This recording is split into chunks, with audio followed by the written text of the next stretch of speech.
This is a call for an uprising. We're going to turn now to the reaction around the world to Donald Trump's victory. Vladimir Putin is among the global leaders congratulating the president-elect as speculation grows about how Trump will handle issues like Ukraine. Chief foreign correspondent Ian Pannell is tracking the latest from London. Good morning, Ian. Yeah, good morning, George. You can almost be forgiven for thinking Donald Trump was already in office, judging by the amount of international attention he's getting. He's spoken to around 70 world leaders, but conspicuously missing from that list is Vladimir Putin. The Russian leader giving a major speech overnight, sounding upbeat in the wake of Trump's victory. The Russian president claiming a new world order is now taking shape. To an extent, the moment of truth is coming. The previous world order is irreversibly becoming a thing of the past. One could say has become a thing of the past. And the shaping of the new world order is becoming the scene of uncompromising fight. Uncompromising, first and foremost, for the reason that it's not even the battle for power or geopolitical influence. It's a clash of the very principles that would be the foundation between the relation, for the relation of the countries at the next historical stage. And its outcome will define whether all of us jointly can build a world that would allow everyone to develop. And the shaping of the new world order is become this scene of uncompromising fight. This is a call for an uprising. Welcome to today's show. The New World Order is looking more and more likely to be an actual inversion of what we all perceived throughout our lives of what the New World Order would actually look like. Because in fact, it seems that the conservative politicians are the ones who are bringing in the New World Order, while the conservative civilians are being skeptical and nervous about a New World Order. They don't even realize it's being unleashed on them. And a lot of this has to do with the perception that the Democratic Party has given off over the last 4 years or so, because they've been so demonic, so depraved, so satanic, so to speak, with the ideologies that they're trying to push forward on children, with the gender transitions, with the Planned Parenthood stuff, that it literally looks like the Democratic Party is aligned with Satan himself. But the reality of the matter is that the New World Order is Satan's government, but really it's being established and being put in place by the conservative parties. Vladimir Putin, let's start there, and I'll explain all of this to you. This will be a very easy video for you to share with people so they can have an understanding. Look, the left and the right is fictitious. It's the old motto, divide and conquer. They divide you into a Republican Party and a Democrat Party, and they conquer you without you even realizing it because they gaslight you every day into being in total opposition of the opposite political party, when in fact these people are working together to bring about a global government. And if you don't understand how this global government is going to work, if all you ever think about is global government, it's going to be all them working together, well, realize how it's possible for them to do this is via technology, global government, AI governance, which I'll go into detail about in a second. Let's start with Vladimir Putin. Vladimir Putin just openly said last week that the New World Order is taking shape. You just heard it out of his own mouth. Now, people out there look at Vladimir Putin, especially now in America, because of the propaganda, and they love Vladimir Putin in America because he calls Democrats Satanists. He calls Democrats to bring about a global government. And if you don't understand how this global government is going to work, if all you ever think about is global government, it's going to be all them working together, well, realize how it's possible for them to do this is via technology, global government, AI governance, which I'll go into detail about in a second. Let's start with Vladimir Putin. Vladimir Putin just openly said last week that the New World Order is taking shape. You just heard it out of his own mouth. Now, people out there look at Vladimir Putin, especially now in America, because of the propaganda, and they love Vladimir Putin in America because he calls Democrats Satanists. He calls Democrats demonic. He uses all these words that make people think that he's aligned with God, kind of like they've done with Donald Trump. Now, they're deceiving people without them even realizing that right in front of their faces, they're actually working side by side, saying words like New World Order and how they're trying to establish a New World Order. And conservatives are so brainwashed right now that they don't even hear it. Every single time we ever heard Joe Biden or Bill Clinton or any of these other politicians talk about bringing in a new world order, the conservatives would go nuts. They would repost it. They would share it. In fact, of course, most of us are actually familiar with this new world order term being established out in the open by George Bush Sr., who was a conservative. So now we have them talking about the new world order being aligned with conservatives, and nobody out there seems to care, right? Let's start with Putin, who's been made a hero in America. Klaus Schwab is, again, looked at as this wicked globalist. This is what everybody perceives as the, Dr. Evil, the evil mad scientist, the guy who's trying to bring about the New World Order. And there's obviously truth to that because these global meetings, these global orders like the World Economic Forum and the Bilderberg, this is where all the globalists get together and conspire. Now, they might show you stuff out in the open and actually literally tell you what the New World Order governance is, but the majority of people aren't listening or paying attention to the majority of things that are being said because they can't grasp what they're actually saying. Vladimir Putin is not opposed to a new world order. As you heard, he's actually talking about it taking shape. And Vladimir Putin, like all of these global leaders, was shaped and groomed at the World Economic Forum. The Russian Federation, a partner of the World Economic Network for global technology governance, is in place. And Russia's doing its part, just like America's about to do its part in bringing about a new world order. In fact, here's the clip of Klaus Schwab talking about how a young global leader named Vladimir Putin was in fact groomed by his organization. And I have to say, when I mention now names like Mrs. Merkel, even Vladimir Putin and so on, they all have been young global leaders of the World Economic Forum. Mm-hmm. But what we are very proud of now, the young generation, like Prime Minister Trudeau, President of Argentina and so on, that we penetrate the cabinets. So yesterday I was at a reception for Prime Minister Trudeau, and I know that half of this cabinet, or even more half of this cabinet, are actually young global leaders of the World Economic Forum.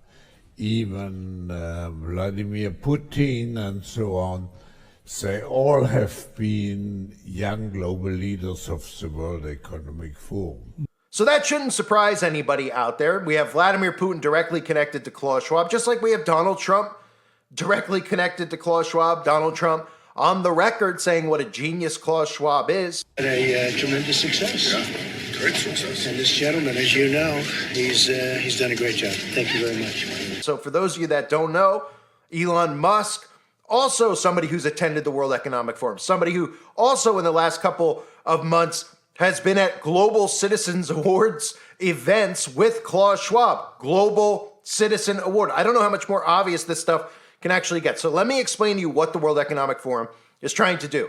They're trying to bring about AI governance. AI governance, right? We know of smart city governance, but we're talking about AI governance alliance. That's what they're trying to bring about. Elon Musk is now tied in directly with Donald Trump. What is Elon Musk known for? He's known for being an innovative tech guy. He's known for bringing about Neuralink. He's known for being the front and center face of the artificial intelligence movement. Just most people out there don't even realize that because they're so blinded by the Trump deception that Elon Musk even most recently tweeted out and bragged about, where he reposted a comment about how Tesla was front and center of the fourth industrial revolution. So for those of you that don't know, the fourth industrial revolution is the AI governance, okay? The fourth industrial revolution is literally created by Klaus Schwab. He literally published a book entitled The Fourth Industrial Revolution, in which he describes how the fourth revolution is fundamentally different from the previous three, which were characterized mainly by advances in technology. And again, a lot of people out there like to call the fourth industrial revolution really just the Fourth Reich. But if you don't know what it is, this is what it is, right? We look at the other industrial revolutions because most people don't realize it. Third industrial revolution was computer and automation. The fourth is cyber physical systems. Everything run through technology. Everything, okay? So what does that mean? Well, for starters, it means less human interaction. It means less human governance, which of course, by design, they've made people actually want.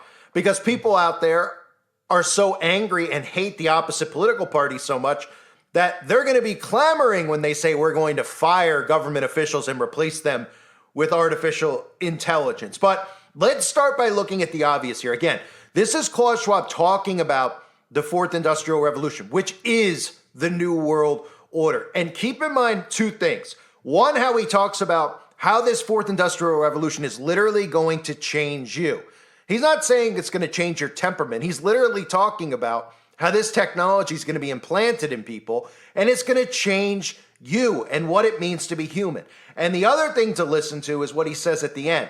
He talks about how the biggest challenge for the fourth industrial revolution is going to be the holding out of the middle class. And guess what? Guess who's a patriot for the middle class? Guess who's a proponent of the middle class? Guess who's supposed to be the person for the middle class to save the middle class from the New World Order? It's actually Donald Trump. This is what the fourth industrial revolution is. And again, keep in mind that the biggest threat to the fourth industrial revolution is the middle class. The fourth industrial revolution will impact our lives completely. It will not only change how we communicate, how we produce, how we consume, it will change actually us, our own identity. And of course gives life to such policies and developments like smart traffic, smart government, smart cities. What we will see is that everything will be integrated into an ecosystem driven by big data and driven particularly by close cooperation also of governments with business, civil society. And this revolution will come at a breathtaking speed. It will be like a tsunami. And actually, it's not just a digital revolution, it's digital, of course physical, with nanotechnology, but it's also biological. And those three dimensions provides a particular force to this revolution. So what the World Economic Forum is doing is to promote this public-private cooperation to master the fourth industrial revolution. In this year's conference in January, mastering the fourth industrial revolution, gene editing. Exactly. Opening a whole new horizon for medical science. And you see, the difference of this fourth industrial revolution is it doesn't change what you are doing. It changes you. If you take genetic editing, right. Just as an example, it's you who are changed. Yeah. And of course, this has a big impact on your identity. The fourth industrial revolution has one big challenge. It is the holding out of the middle class. So when he's talking about literally changing you, right? The fourth industrial revolution will affect the very essence of our human experience. Think about this. Elon Musk just tweets out that he's going to be at the front and center, that Tesla's going to be at the front and center of the fourth industrial revolution. He's been promoted into Congress for government efficiency, which I'll get into in a second. But Elon Musk is literally in the middle of running human experiments with Neuralink and brain implants into the human body. So when Klaus Schwab talks about changing you, then he talks about the biggest thing the biggest hurdle for them is going to be, the middle class getting on board. Well, can't you see how the middle class is going to get on board now, right? Because they need to get on board with the technological advancements here. And really it's technological enslavement. Well, by putting Elon Musk side by side with Donald Trump, now all of a sudden you see how the middle class is going to get duped into this because they're going to start tickling everybody's ears about how Elon Musk is going to start firing people in Congress, how the new Department of Government Efficiency is going to lead the way to less government overreach and, of course, less government officials, less government. These are all things that tickle people's ears, right? Trump taps Elon Musk and Vivek to slash the government. And everybody out there is obviously going to naturally cheer, especially after what's gone on the last 4 years or so, where civilians on purpose have felt like the government's reaching into their pocket, reaching into their home, and trying to tell them how to live. So by Elon Musk getting this specific role, he can now say what? He can now say, well, we could regulate AI, right? Elon Musk can influence the shift in U.S. AI regulation under the Trump administration. We could fire government employees, just like he did at Twitter which was preparation for this, getting rid of people who are doing nothing. They're just costing you, the taxpayer, money. So the taxpayer goes, great, well, I save more money at home. Will I get more money in my budget? Absolutely, you will, they'll tell you. And then you'll say, good, fire some of these people. They're completely incompetent. They don't do anything. They just sit in Congress. All the stuff they discuss doesn't benefit me in any way. Great. Elon Musk gives a thumbs up. Trump gives a thumbs up. The next thing you know, they're starting to remove human beings from Congress. Thus, you start seeing the implementation of the fourth industrial revolution, which is AI governance. AI governance, right? Because remember, when we talk about AI, what are the things that we think about? What does AI itself tell us about AI? Automating tasks, improving accuracy, optimizing processes, predicting outcomes. This is what they tell us are the benefits of AI. All things that they'll convince you are benefits to have in our existing government, right? We could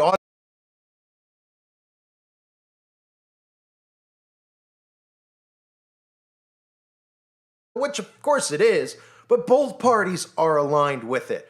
Both parties are working together, and they're going to pull and bring in the New World Order. And just like Klaus Schwab said, the hardest hurdle for them to overcome was going to be the middle class. Well, guess what?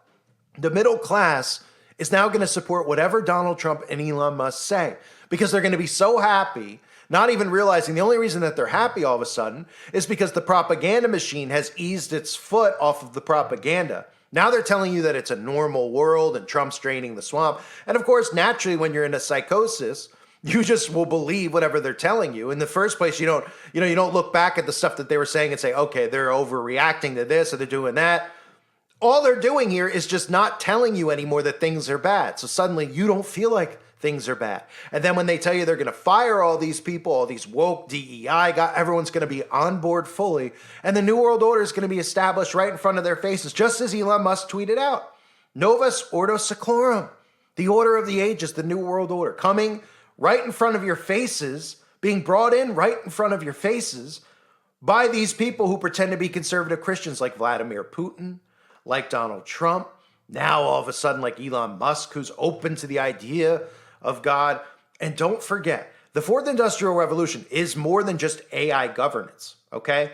Klaus Schwab talking about how it's literally going to change what it is to be a human being. That doesn't mean it's just going to make things more convenient for you. He says it's literally going to change your DNA. Oh, right. And who's the person who tweeted out that Tesla was at the front and center of the fourth industrial revolution, which is something man-made from Klaus Schwab's mouth, because it's his book, it's his blueprint, right? And Elon Musk is supporting that. And then at the same time, who's changing what it's like to be human? Who's putting the technology inside the body? Who's literally putting in these neural links inside of humans, where humans are now interacting with computer screens? They have interfaces that they're interacting with offline, online, which pretty much means that the thoughts they're having in their mind are going directly to a computer. It's literally has the capability to read their minds. It literally has the capability to alter their genetic code. So do you see how all this stuff is working? And all of a sudden things are great and America's, oh, thank goodness we got Musk with Trump. They had to align Elon Musk with Donald Trump for this, because the people trust in Trump and they like the fact, well, Musk got him in office. That's what we're told. Because Musk was out there begging people to vote, by the way. How many times did he tell everybody out there, please make sure you vote. I promise you your vote counts, because they want you to consent to this, to being governed by Elon Musk and AI governance, which people are willingly doing because they're getting so gaslit they don't even realize what their rights are. And of course, everybody's saying that thanks to Elon Musk, Donald Trump is president because of how much money he put into it, how much he campaigned for it. And at the same time, people give Elon Musk the benefit of the doubt because they go, well, he's a little bit out there, he's a little bit this, that, but he's a genius. He's a genius. And now he's going to automate things and make Congress better. And the next thing you know, you're going to be taking the mark of the beast and you don't even know it. Ladies and gentlemen, the New World Order is coming closer and closer to reality. And who would have thought in this inverted world, well, I guess it makes perfect sense, that it would be the conservatives who think that they're awake, who think that they're red pill, who don't have the slightest clue of what the New World Order is and how they have to do this through technology and AI governance. Because how else would you connect the world? How would you connect somebody in China to America? How would you say, well, that's going on there? Global governance has to happen through technology. It makes perfect sense, right? Think about all the stuff we've heard over the years with Facebook connecting the world, how technology connects the world. Exactly. They got you comfortable with it. They got you used to it. They got you trusting in it. Now they're moving forward with it. And they needed this perfect storm all to happen at once, where you got your martyr, your hero, the one chosen by God, Donald Trump, lined up side by his first buddy, who he's going everywhere with by design, who's going to help make this whole process a lot better. And these red pill Christians who are really purple pill, they've taken the red pill and the blue pill. They might be even more dumber down than the actual Democrats. It's hard to say at this point because they're so built up in their mind that they think that they're awake because they believe in government-created rabbit holes like the Epstein Island and all this other stuff. I mean, they're so beyond actually understanding what's going on that they can't even figure out what the New World Order is and how the structure of the government is going to look with a New World Order in place. They're actually cheering for it because they don't realize the gaslighting of hating government, hating some of these politicians and how incompetent they're deliberately acting is all done by design to get you to want AI governance without even realizing that Klaus Schwab and the entire thing he's talking about with the fourth industrial revolution is everything that Elon Musk and Donald Trump are about to bring in. Pretty scary times. Inverted reality, ladies and gentlemen. I thank everyone for being here. Share this video. Hopefully it gets some people's a light bulb going off in their head. And again, most of these people are so dumbed down by this that they hear someone like me talk and they think I'm a Democrat, right? They can't get past the Republican and Democrats working together. Like, it blows their mind. They can't even sit there and go, whoa, wait, what? Like, they can't even grasp it. They can't even grasp the notion of their vote not counting. That's how deep the psychosis is. But no, your vote doesn't count. This is an experiment. That's what the American experiment is. They're willingly using mind control on you, and you're willingly participating in the game. And you're doing exactly what they want you to do without you realizing it. You think you're making free choices and free decisions, but you're not. You're believing in the simulated reality that they're creating, and you're consenting to be governed. And sooner or later, your consent to be governed is going to be by AI governance, and then you'll be a complete slave to all of these global elites. I thank everyone for being here. Hope you're all doing well. God bless you and your families as always.